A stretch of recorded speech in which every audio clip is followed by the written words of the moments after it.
The dangers your children face on the internet. We're going to talk with a police detective that specializes in this area. Welcome to the Mike Broomhead Show. Well, I got a message, I got a song. Can I get a witness? Tell me what's going on. I show the people I've been away. Her name is Detective Tanya Corder with Scottsdale Police Department's Internet Crimes Against Children's Bureau. She's going to inform you on things you need to know to keep your kids safe. But first, we start every show off with something we call The Sweep. Now, The Sweep is sponsored by my good friends at Zero Res Carpet and Tile Cleaning. National front, President Trump visits Poland. And it reminded me a little bit of Ronald Reagan and the Polish people. Now, again, anytime you compare Trump to Reagan, it makes people angry. But let me just explain. If you remember, one of the cornerstones of the Reagan presidency was the alliance he set up with the Pope and the Catholic Church, because the Pope at that time was from Poland. And the freeing of the Poland people who were under communist oppression and how they were fighting for their freedom. This alliance that was made with the religious leaders in the Catholic Church, which makes up a big part of Europe and especially in Poland, but also with the political power of the United States getting together. If you remember, it led up to Mr. Gorbachev tear down this wall in Germany, but it also started with a speech that President Reagan gave at Christmas time from the White House, in which they talked about putting a light in the window at the White House to remain in solidarity with the beacon of freedom for the Polish people. Well, in that same vein, President Trump is in Poland, and he's speaking before the G20 summit with the Polish people. And he talks about them being the heart of Poland and the will of the Western world to survive. Watch this. We have to remember that our defense is not just a commitment of money. It is a commitment of will. Because as the Polish experience reminds us, the defense of the West ultimately rests not only on means, but also on the will of its people to prevail and be successful and get what you have to have. The fundamental question of our time is whether the West has the will to survive. Very key part of that speech by President Trump. He also, in this journey, not in this speech, but in this time in Poland, talked about the Russian involvement in the elections and is very critical of the former President Obama. This made some waves. Watch. So, it was Russia, and I think it was probably others also, and that's been going on for a long period of time. But my big question is, why did Obama do nothing about it from August all the way to November 8th? He did nothing about it, and it wasn't because he choked. It's a great question, and the question is why. And he's putting that question out there. Got criticized for this, for mentioning the president by name. Well, listen, President Obama made a tour around the entire world apologizing for American arrogance, and President George W. Bush in his 8 years in office. This is nothing new, so they really need to get off their high horse when it comes to this one. Also on the national front, or international front, Nikki Haley, who is the UN ambassador, talking about the North Korean, the missiles now that they have that can reach Alaska, the ramping up of the rhetoric, and she is getting ready to propose a resolution. Watch what she told the United Nations. In the coming days, we will bring before the Security Council a resolution that raises the international response in a way that is proportionate to North Korea's new escalation. I will not detail the resolution here today, but the options are all known to us.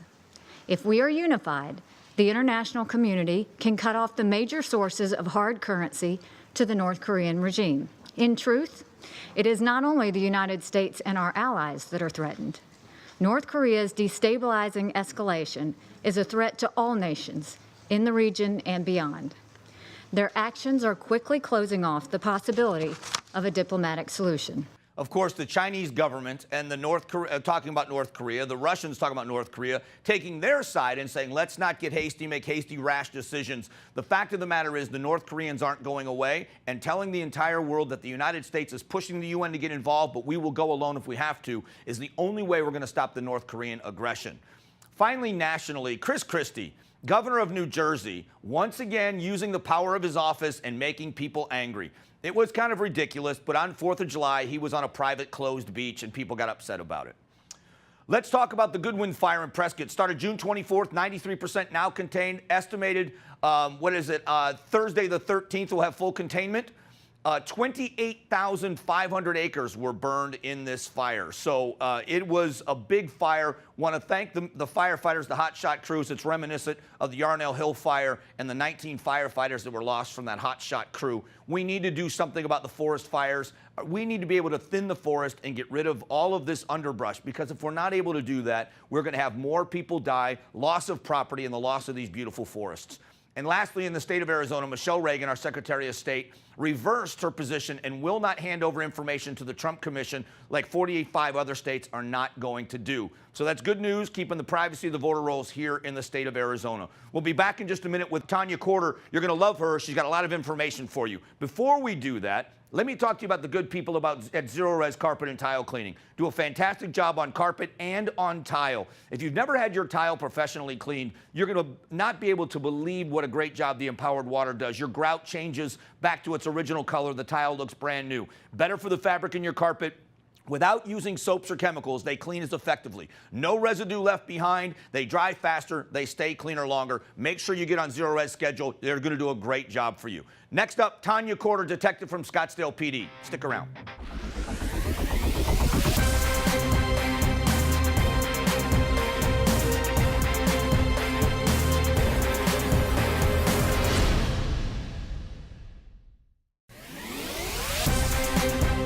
One of the biggest fears parents have is somebody preying upon their children. With me is Detective Tanya Corder with the Internet Crimes Against Children's Bureau from Scottsdale Police Department. And first of all, thanks for what you do, and thanks for coming on the show to talk about this. Thank you. I really appreciate it. It's really been eye-opening to get to know you. I mean, you have such a positive attitude about life, but when you hear some of the stories about what you have to see, how do you balance the two of those?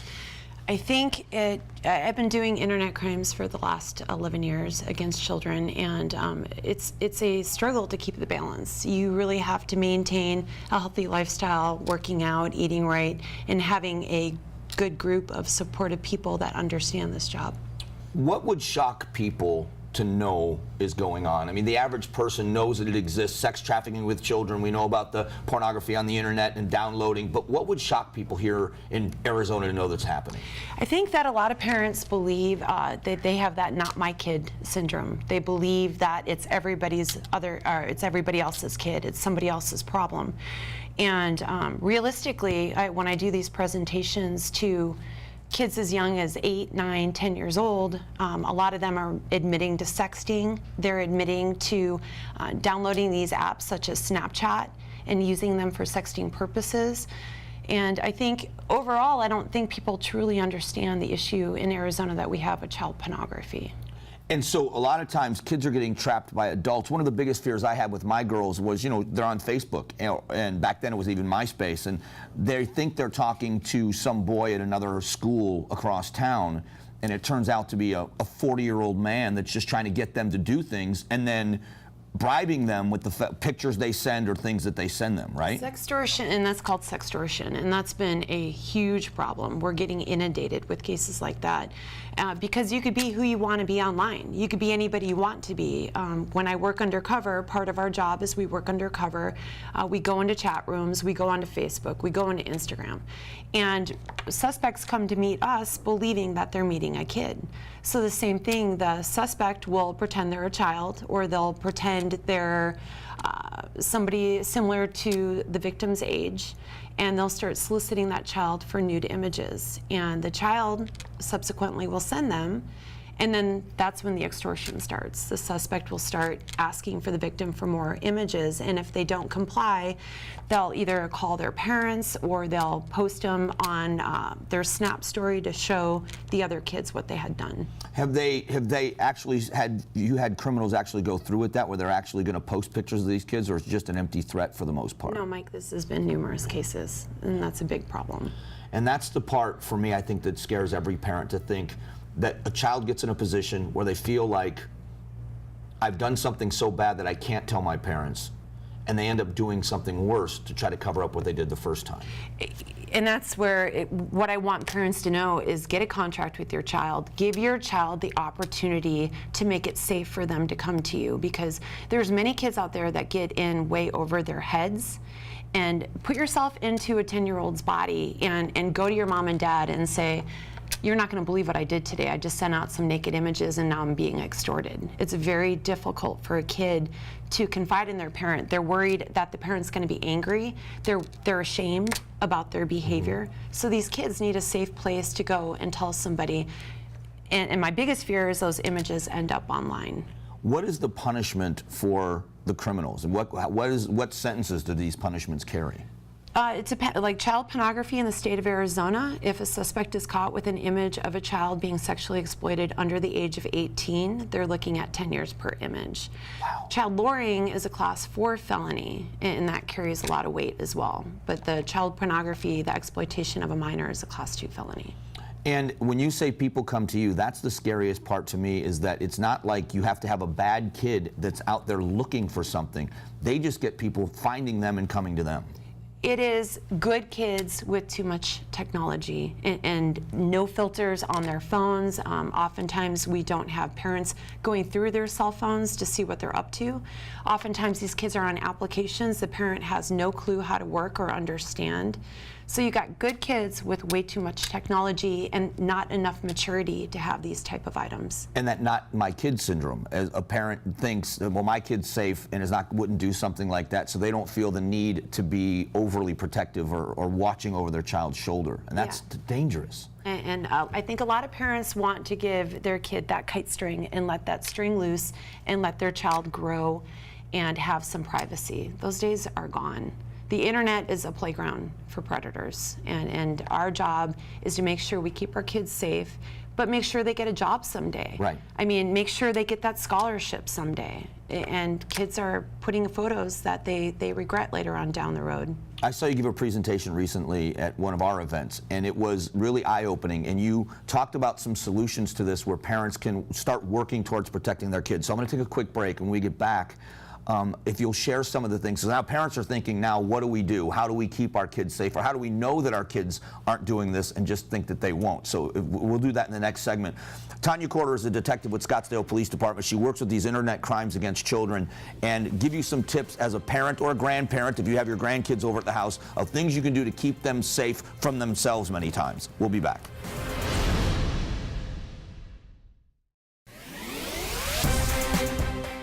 We are with Detective Tanya Corder. She is with the Internet Crimes Against Children's Bureau with the Scottsdale Police Department. And when we talked in the last segment, we talked about some of the dangers for kids.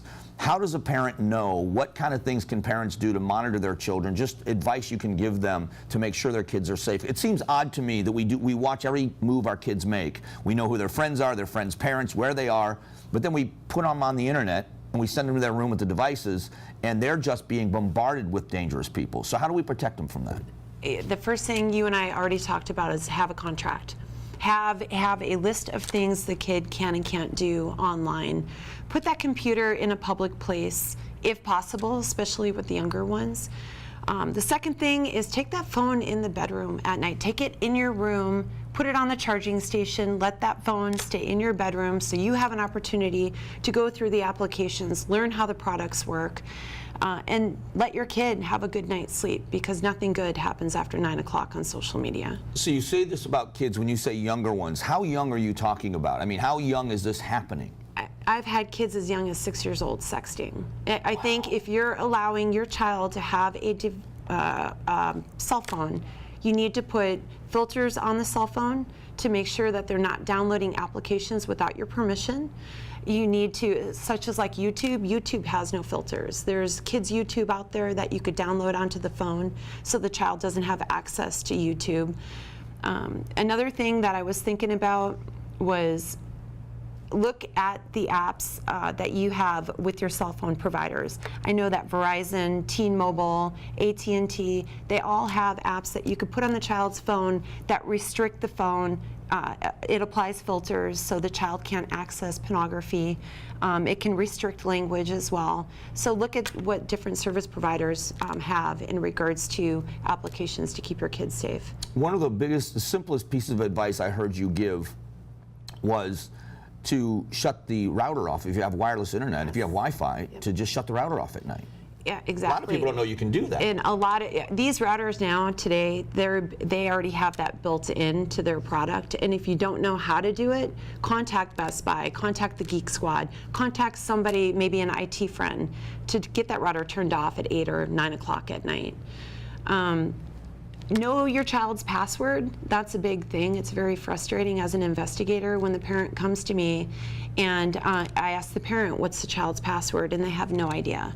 That to me says you're not looking through your kid's phone. And there's something to trusting your children and saying, you know, I want to give them some anonymity in a sense of being, or independence in a sense, but it's not wise when they have such, because it's not them seeking things out. You may have a good kid that wouldn't seek something out, but that doesn't mean someone's not seeking them out. Mike, I would say 90% of my cases are not these kids looking for an adult. It's adults looking for our kids. And like I said, that sextortion is a really big issue right now. And there's so many kids out there that are very good kids, but they have the tools and technology to make really big mistakes. What does a parent do if that situation comes up? If a child comes to them and says, I've been involved in this, or I'm talking to this kid, and they may still think it's a kid, I'm talking to this person, and I made a stupid mistake and I sent pictures I shouldn't have, and now they want me to do other things. What's the first thing the parent should do? You need to call law enforcement. You need to get a detective on board to help. We want to get those images shut down as quickly as possible, because once you lose that image, once that child sends that image out, it's very difficult to get that image back. So our goal is to make sure that it doesn't end up on the internet, such as jailbaitgallery.com, where adults are uploading your children's photos and making sexual comments about 10 and 11-year-olds. And it's funny because the internet is so unrestricted, and that's part of the greatness of the internet, for the information we can get in the free exchange of ideas, but on the other hand, that somebody would abuse it and put a website up like that. You know, another thing I want to mention really quick is, you know, a lot of these kids are getting Instagram, they're getting Twitter. The age is 13 years old. Your kid has to be at least 13 years old before they're able to use these products. But parents need to make sure that the privacy settings are set up, and the parent needs to get onto the account, look at the friends. If your child has 2,500 friends, then that's a problem, right? Because I can count maybe on one hand how many friends I truly have. Most important is your child needs to know that person face to face.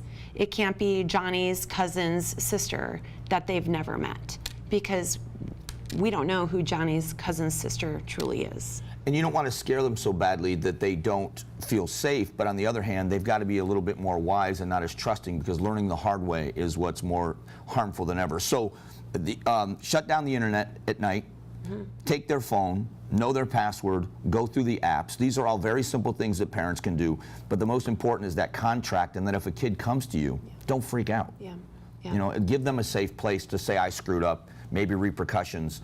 I've got to told you, it's been a pleasure to get to know you, because knowing the job that you do, you deserve a big thank you from everyone, because you're dealing really with the dregs of humanity. And I know that you're a mother, and it's got to be tough when you think that those are the people that are out there. So thanks for what you do, and it's always been a pleasure. And remember, if it happens to you, if it happens in your family, contact law enforcement. Don't freak out on your kids. Freak out later after it's all done. We'll be back in a few minutes. Tanya, thank you so much. Thank you. Tanya Corder.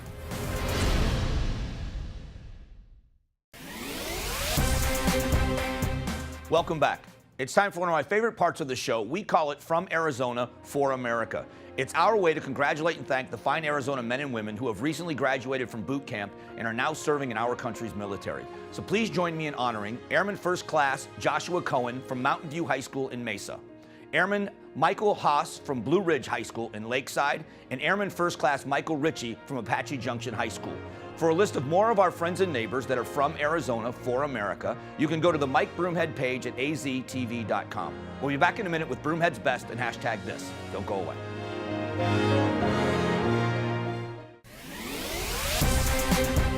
Now it's time for the part of the show we call Broomhead's Best. This week, it's Senator John McCain. He is going to receive the 2017 Liberty Medal. This recognizes his lifetime of sacrifice and service to the country, and that's going to be awarded to him by former Vice President Joe Biden. This is for his lifetime of service in the nation. I think it's a fitting award, so congratulations to Senator John McCain being this week's Broomhead's Best. Now, it's something we call hashtag this. Hashtag Trump body slam. If you remember back in the prior days of Donald Trump, when he was just a private citizen and he was a reality show star, he did some time with professional wrestling. It was a pretty funny bit where he body slammed somebody in the arena or in the ring. Well, this time he tweeted out a video of himself where they changed the picture from the person he body slammed to the CNN logo. It was really funny how they did this. It's a funny video and just one more poke at the media by President Trump. So there you have it. Hashtag this and Broomhead's best. We'll be back here in just a moment to close out the show. Don't go away.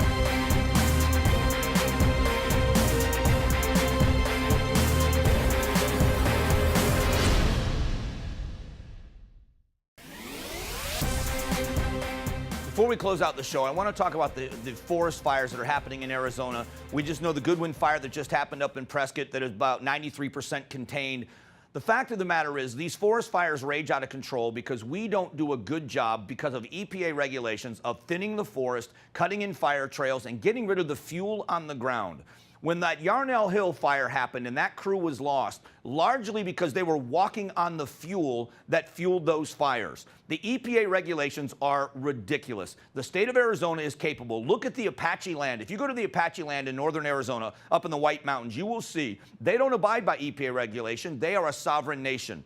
So they thin their forest. They cut in fire trails. And those fires that happened in that part of the state went around the Apache Nation because they were able to fight the fire and not wait for it to burn to them. It's safety. It is also for the animals because when you burn their habitat, they don't have anywhere to live and it burns the animals as well. Let's just be reasonable in the future. And thank you to the brave men and women who fight these forest fires. We'll be back next Saturday night. Thanks for watching. Have a great week, everybody.